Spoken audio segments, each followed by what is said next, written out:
All right, we're going to work on alien movements such as space invaders, and we're going to make sure we get this. We have a quiz on Thursday that'll have this in it. So here we go. What we've done so far is I've looked at an enemy, and these are the three little purple guys sitting here, and they have no code in them whatsoever. I just took them, resized them, colored them, put them on the screen. Right wall, as you can see, I color coded it. It's over here on the right, and left wall, I just called left, and it's over here on the left. I put a little color in just in case I forgot which was which. I wanted to make sure I had the right code and the right thing. None of this has any code in it, so I'm going to start putting code in right now. We're going to go to enemy, and we're going to start off with a conditional. So I type rule, and this is going to be a conditional, and all I'm going to say is an attribute. I forgot one thing back here.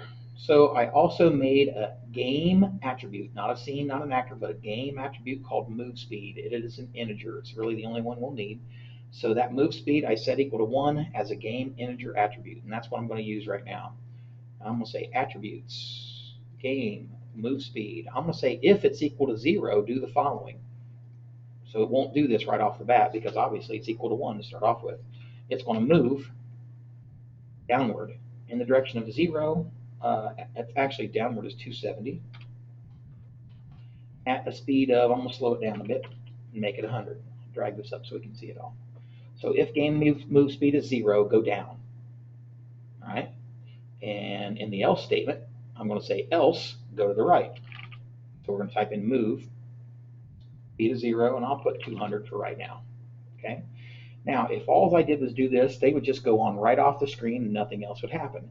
So see this 200 down here? I'm going to change it a little bit.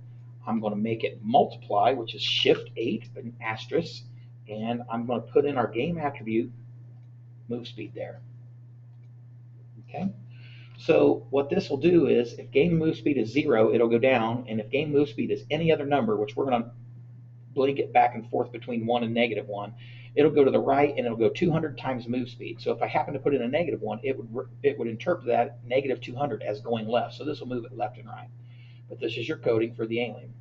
The coding for the walls, not too bad. We could actually put it in the alien, but just for right now, since this is enemy movement, I'm going to put enemy movement in here, and I'm just going to leave this as the only thing in here. And I'm going to go to the right now, and I'm going to code the right wall. In the right wall, I'm going to again start off with rule. This one is going to be a collision conditional. And I'm going to say when you overlap with enemy, do the following. And I'm going to do two things. First of all, I'm going to change attribute. And briefly, like for a half of a second, I'm going to take that move speed variable and I'm going to change it to 0. Attributes, game, move speed, set it equal to 0. I'm going to set a quick timer. And after 5 seconds, too long, after 0.5 seconds, after half a second, we're going to set that attribute move speed, and we're going to set it equal to attribute game move speed, set it equal to -1. And this is if it collides with the right wall. So if the right wall collides with the enemy, it's going to set move speed to 0, and then after half a second, it's going to set move speed to -1. So it should send it back to the left. And then I'm going to call this collide and change move speed because that's what it does. And then real quick here, I'm going to go to my Lego menu. I'm going to pull down. I'm going to pull this into my customs. And now that it's in customs, we can see it right there. I'm going to go over to the left wall and make sure that I'm on prototype, where I could have clicked here on left. And I'm going to go to my customs and I'm going to grab that back in here. And it says if this actor collides with enemy, set move speed to 0. And all I'm going to do is I'm going to change that to +1 down there. So now it should move back to the right. So let's see what happens.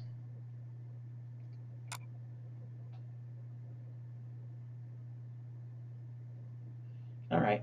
So maybe that half a second is a little fast, and I don't like the way that I could see some of my wall over here, but this is the kind of movement that I wanted. All right.